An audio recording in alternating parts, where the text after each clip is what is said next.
Tao po. Naipit yung paanong aso guys eh oh. Tao po. Di ko naman matanggal, nakahanggat siya eh.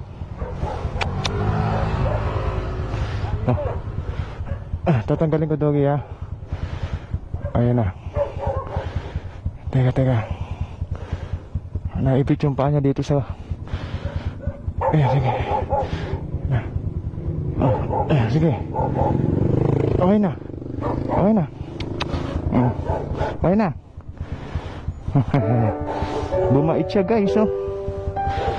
Kanina nangagat siya eh. Okay na. Sige na. Sige. Okay na.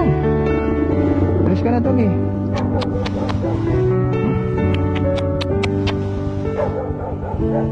Naipit yung paa niya. Buti nadaanan ko siya dito. Kuya, naipit. Pero okay na, tanggal na.